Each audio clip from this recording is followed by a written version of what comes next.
My name is Irene Marlowe, and I'm 29 years old. If I had to pinpoint the exact moment my life split into before and after, it wasn't when my father died.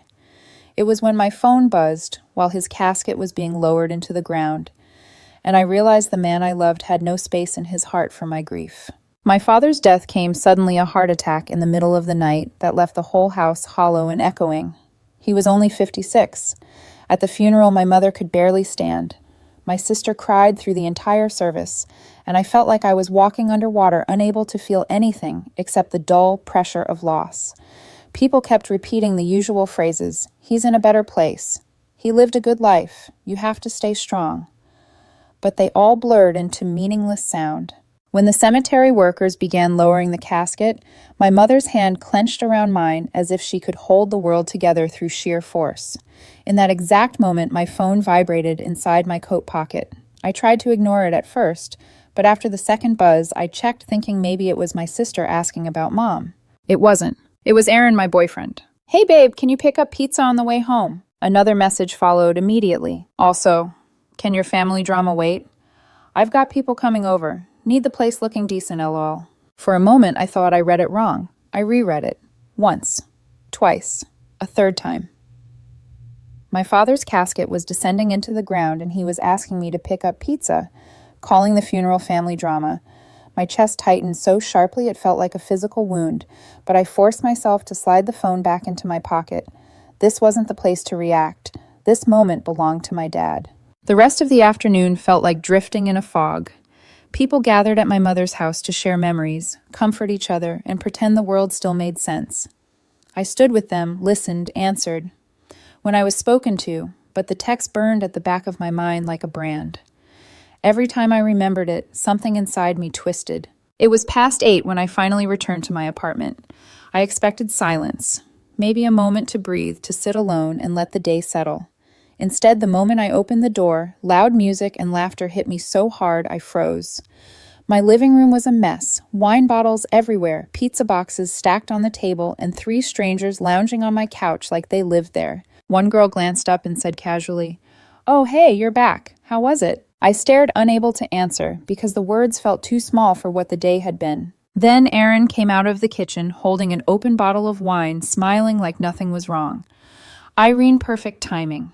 We're out of wine. Can you run to the store?" I looked at him, at the scene he created inside my home on the day I buried my father, and something inside me snapped into place. "Get out," I said quietly. He blinked confused, then laughed. "What, Irene? Don't be weird. Just have a drink with us. You've been so depressing lately. You need to loosen up." "I buried my dad today," I reminded him, barely recognizing my own voice. "Yeah, that sucks," he said, shrugging. "But life goes on. My friends came to keep me company. Honestly, the tension with your family has been stressing me out too. You're not the only one suffering." One of his friends stood up, gathering her purse, but Aaron cut her off. "No, this is my place too. She can't come home and ruin the vibe." That was the moment I knew there was nothing left to salvage. I pulled out my phone, opened his messages, took a screenshot, and sent it to exactly one person, his mother. When Aaron saw the shift in my expression, he stepped forward. "Who are you texting?" "Your mom," I said. The entire room went silent. "You what?" he whispered, panic blooming across his face. I sent her the text about pizza and calling my dad's funeral family drama. His friends fled almost instantly, muttering excuses. Aaron grabbed his phone, calling his mother over and over, but she didn't pick up. "You have to tell her it was a joke," he insisted, voice rising. "Irene, seriously, she's going to flip. Just tell her." But I didn't. I couldn't. Something inside me, something that had been breaking all day, finally settled with clarity. If he couldn't understand why that text crossed a line no apology could fix, then he never really understood me at all. And for the first time since my father died, I felt something sharper, steadier than grief. I felt done. Aaron's mother called less than 30 minutes after I sent the screenshot. I didn't even hear her words at first, only the sharp, controlled fury in her voice as she tore into her son over the phone. I had stepped into the hallway just to breathe, but his voice carried clearly through the apartment door, rising and cracking with each attempt to defend himself. Mom, it was a joke. I didn't mean.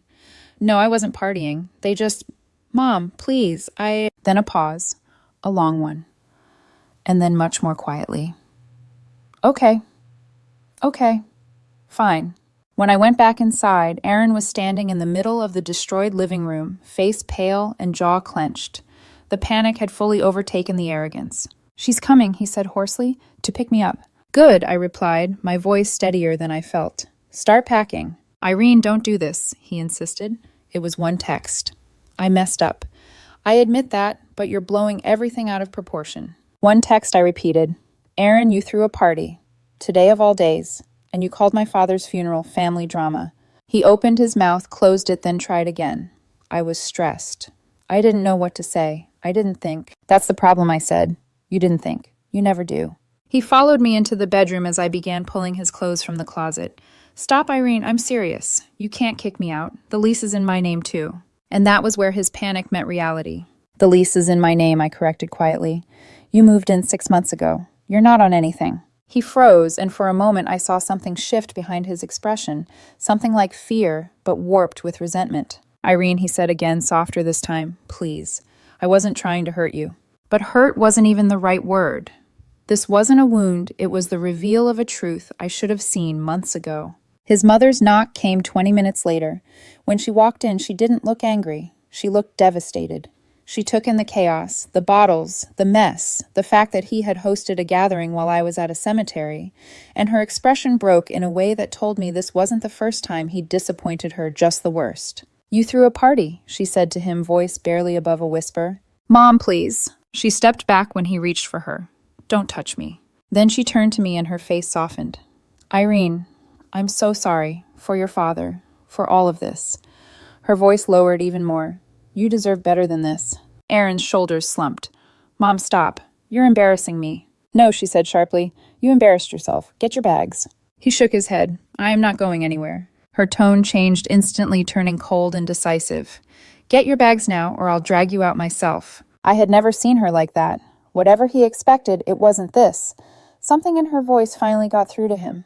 He started packing, muttering to himself, calling everyone dramatic, saying everyone was ganging up on him. But he kept packing. 3 trips down to the car. 3 trips of him glancing at me, waiting for me to stop him to take it back, to say anything that would give him a way out. I didn't. Before leaving, his mom pulled me aside, lowering her voice. "I don't know what happened to him," she said. This isn't how I raised him. I'm so sorry. For your loss. For this. For everything." I nodded. I didn't trust myself to speak without crying. When the door finally closed behind them, silence filled the apartment for the first time all night. Silence and the faint smell of wine. I should have felt relieved, or angry, or vindicated. Instead, standing alone in the wreckage, I finally let go of the numbness I'd been carrying all day and cried until my legs gave out.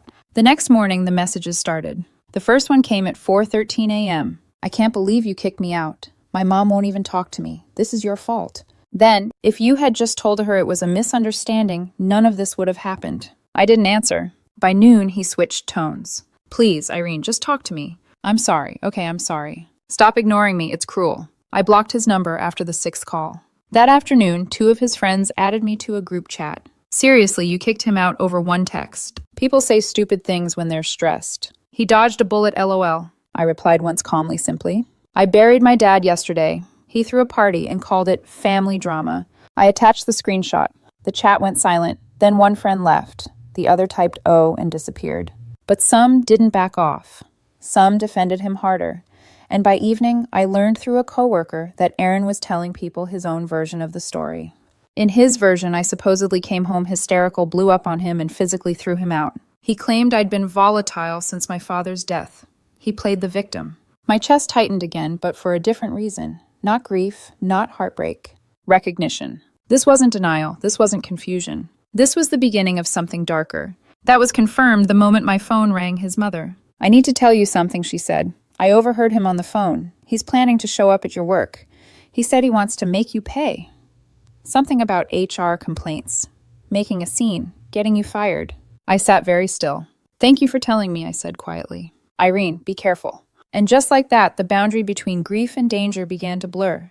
The morning after Aaron's mother warned me, I sat at my kitchen table, staring at a cup of untouched coffee.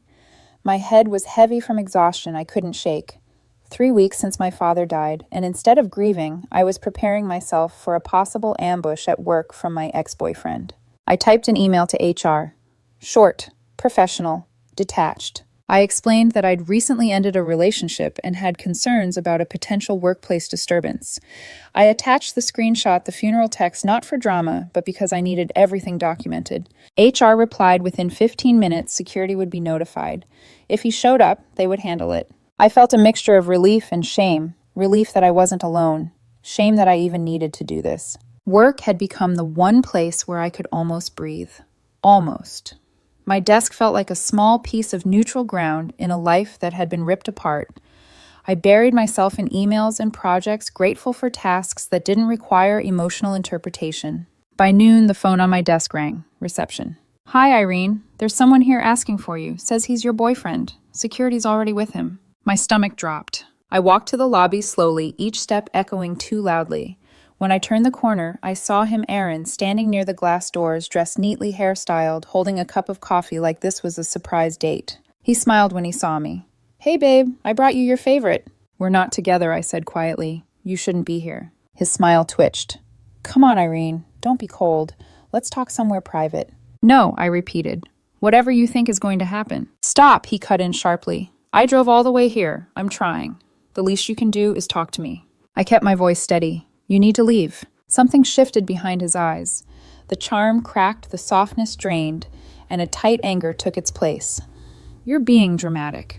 This is all because your dad." "Security," I said quietly, not looking away. They stepped closer. That was when Aaron snapped. "Oh, so that's how it is. You're going to humiliate me after everything I did for you."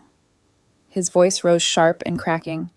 "You act like you're some victim, but you're the one who pushed me away. You're the one ruining my life." The anger built in him like a wave he didn't know how to ride. His hand trembled around the coffee cup. "Aaron," I warned, instinctively stepping back. "Fine," he spat, "if you want to act like I'm the villain." He threw the coffee at me. The cup hit my chest, hot liquid seeping through my blouse. I gasped as warmth spread across my skin. Not scalding, but enough to sting. Enough to feel like a violation. Security stepped in, instantly separating him from me. He tried to push forward, shouting about how I deserved it, how I hurt him first, how he wasn't leaving. People from the lobby began watching. A few recorded. Security escorted him out the doors while he screamed at me about lawyers, lies, abuse, manipulation, words he flung wildly, desperately, like weapons he didn't know how to use. I stood shaking, soaked, humiliated, and deeply, viscerally afraid. My boss brought me into her office, her voice gentle and steady. HR had already been notified. They reviewed the footage. They asked if I wanted to press charges. I didn't even hesitate. Yes. By 5 p.m., I had a police report filed. By 7 p.m., I had a temporary restraining order. I walked into my apartment that night and found a letter taped to my front door, 5 pages of handwritten accusations. "You ruined my life. You turned my mother against me. You abandoned me when I needed you. You manipulated me with your grief." Not one word about my father. Not one acknowledgement of what he'd done. I photographed the letter, added it to a folder on my laptop labeled Evidence, and tried to sleep. I managed maybe 2 hours.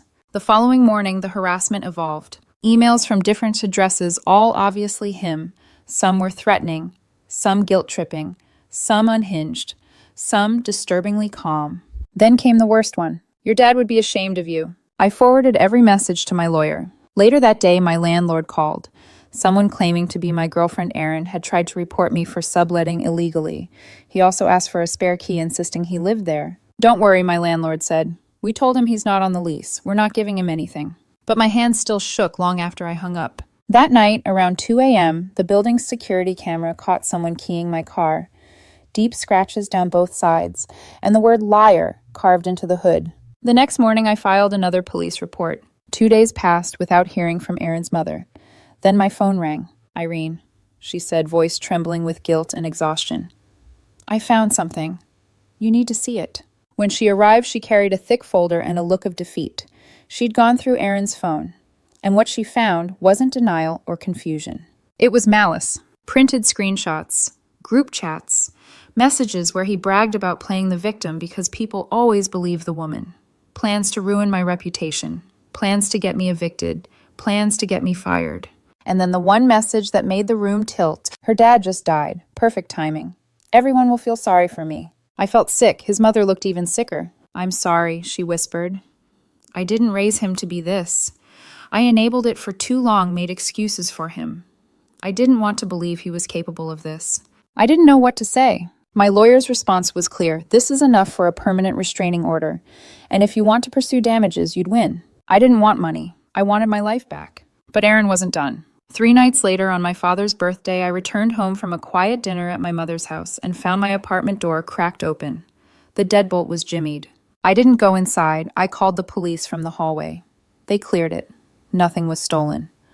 But everything had been disturbed. Drawers, opened closets, rifled through papers, scattered. Like someone was searching for something. Ma'am, the officer said, this is escalating. You got somewhere else you can stay. I packed a bag and went to my sister's that night. When she opened the door and saw my face, she didn't ask questions. She just pulled me in. Dad's been gone 3 weeks, she whispered, holding me tightly. And he's doing this. What is wrong with him? I didn't have an answer. But the truth was becoming clearer by the day. This wasn't a breakup. This was a man unraveling and trying to take me down with him. I stayed at my sister's apartment for 3 days. She didn't let me sleep alone, didn't let me walk to my car alone, and checked the locks twice every night. It felt strange at first being treated like someone who needed protection, but the truth was I did. I was terrified to go home. On the 4th morning, as I sat at her kitchen island, trying to drink tea with a hand that wouldn't stop trembling, my sister handed me her phone. You need to see this. It was a social media post, Aaron's account. A long paragraph filled with vague accusations about escaping abuse, about a partner who used a parent's death as manipulation, about how he was finally safe, but emotionally destroyed. The comments were full of hearts and stay strong and you deserve better. I felt my throat close. He was doing exactly what he'd bragged about in those screenshots, flipping the story and painting himself as the victim. My sister squeezed my arm. Don't respond to it. Don't engage. It's what he wants. But something inside me cracked. For the last month, I'd swallowed my grief, my fear, my humiliation, while he escalated from cruelty to harassment to actual danger. And now he was poisoning the one place I had no control over, the public narrative. I looked at my sister. I'm not letting him rewrite what happened. I opened my phone and posted the screenshot, the one from the cemetery, with a short caption. This is what he texted me while my father's casket was being lowered into the ground. I didn't add anything else. No accusations, no insults, just the truth. Within minutes, the comments shifted. Holy crap, this is the real story. She was at her father's funeral. No way he posted that fake victim nonsense. This is insane. People who'd supported him went silent. His post disappeared 20 minutes later. But the damage to his image was already spreading. That afternoon, while my phone buzzed non-stop, his mother appeared at my sister's door holding a folder. Her face had deepened into something exhausted, defeated, almost grieving. I found more, she said quietly. We sat down together at the dining table. She slid the folder toward me. These are screenshots from his group chats, private chats, things he planned. I'm not proud of going through his phone, but if he's telling people you abused him, I want the truth to come out. The screenshots inside were worse than before. He bragged about making her look crazy, about getting her kicked out of her job, about proving he can ruin her with one story. There was one message that made my stomach drop. If she pushes me, I'll break in again. She'll freak out. Easy leverage. His mother covered her face with her hands. I thought this phase he was going through would pass. But this is something else. I don't know who he is anymore. I didn't either. My lawyer reviewed everything and told me plainly, we're going for a permanent restraining order, and frankly, you have grounds for more than that. But all I wanted was for this nightmare to stop. 2 days later, I returned to work. HR asked to speak with me. We received an anonymous complaint, my HR director said, sliding a form across the table. Someone accused you of creating a hostile work environment and making a colleague feel unsafe. The complaint was full of generic, vague language, the type that couldn't be proven or disproven easily. But the IP address, his mother's house. I'm sorry to bother you with this, Irene HR said, but we know what's going on. We're closing it as fraudulent. He tried to submit 2 more complaints under different names. We blocked all of them. My stomach twisted. He tried 3 times, in one day. HR assured me they would handle any future attempts and had already briefed security. My work was safe for now. That night my phone rang. It was Aaron's mother again. He's gone, she said. He packed a bag, screamed at me for betraying him, and left. I don't know where he went. Maybe a friend's place, maybe out of state. I can't stop him. Her voice cracked. I'm so sorry, Irene. I closed my eyes. It's not your fault. The next morning, my notifications exploded. Aaron had posted another long message playing the victim even harder. This time he accused me of emotional manipulation, abandonment, and exploitation of grief. He never mentioned the funeral text. He never mentioned the coffee. He never mentioned the break-in, the harassment, the complaints. Just himself, his suffering, his pain. I stared at the post until my vision blurred, and then calmly I did the one thing I had been resisting. I reposted the screenshot again and added one sentence. Let's be clear about what actually happened. Within minutes, his comments turned. Some of his closest friends messaged me apologizing. One even admitted, "We didn't know. He lied to us." But then came a call from an unknown number. His best friend. "You need to take that down," she snapped. "He's having a complete breakdown. Crying so hard he threw up. Do you know what you've done?" "Do you know what he has done to me?" I replied. "There are police reports, screenshots, HR complaints, a break-in. This isn't a misunderstanding." She went quiet, then hung up. An hour later, a text came from another unknown number. "You win. Everyone hates me now. Just delete the post." I didn't reply. Another text. "Please, I'm begging you. My life is ruined." I looked at it for a long moment, then locked my phone.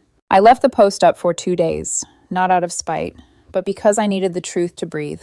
And when the noise finally quieted, I deleted it, not for him, but for myself. The harassment stopped. The threats stopped. The silence felt unreal. But the court date for the permanent restraining order was still ahead. And deep down, I knew this wasn't over. Not until a judge said it was. The courthouse felt colder than it should have.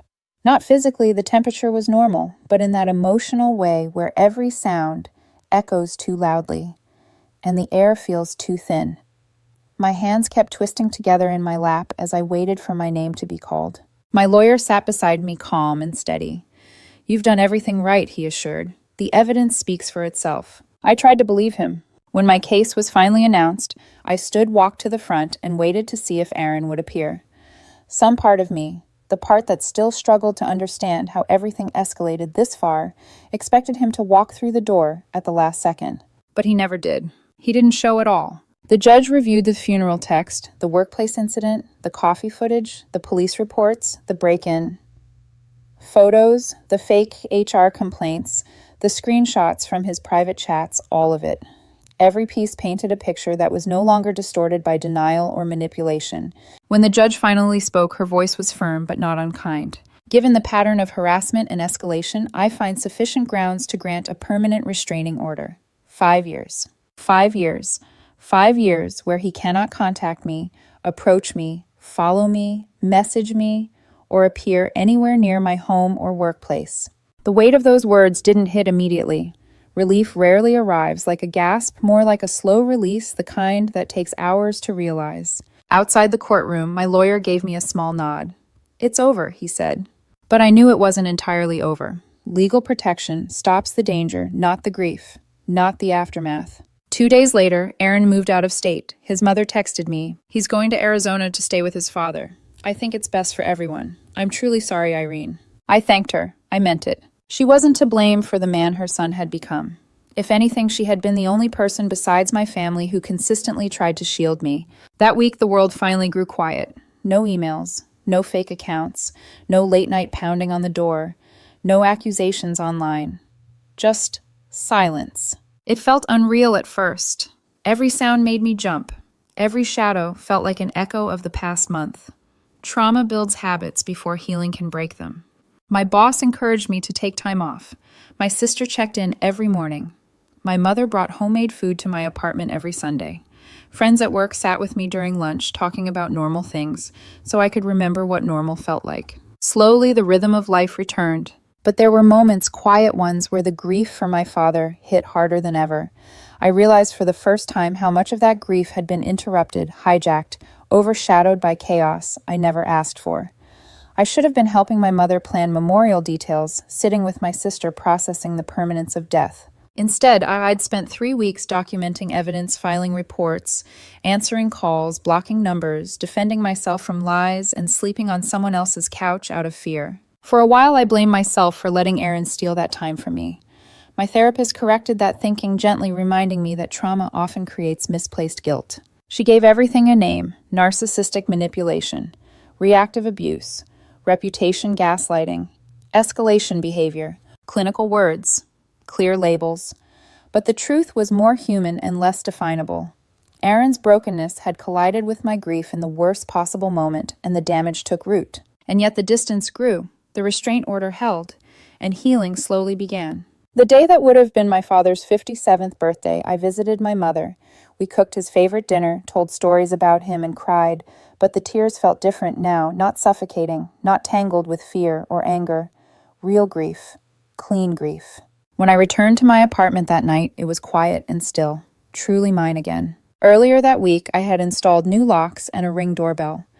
I rearranged my living room, got rid of the couch that still felt contaminated by his presence, and bought a small wooden shelf for a single item, my father's favorite wrench, the one he used for everything, the one worn smooth by decades of use. I placed it on my desk, something to remind me that I came from someone steady, someone kind, someone real. As I sat on the couch that night, my phone buzzed, a message from an unknown number. "I'm sorry for everything. I was wrong. I hope you can forgive me someday." I stared at the message for a long time, not with fear, not with anger, with clarity. Sorry didn't undo what he did. Sorry didn't return the time he stole from my grief. Sorry didn't erase the danger, the humiliation, the emotional bruises. Sorry didn't heal the month I spent fighting for my peace instead of mourning my father. Some damage doesn't heal by turning back, only by moving forward. I blocked the number, not out of spite, out of self-preservation, out of respect for my own story. A month later, I signed a lease for a new apartment, somewhere fresh, somewhere he had never been, somewhere my grief and healing could belong to me alone. On moving day, my sister asked if I felt like this was finally a happy ending. "No," I said, lifting one of the boxes.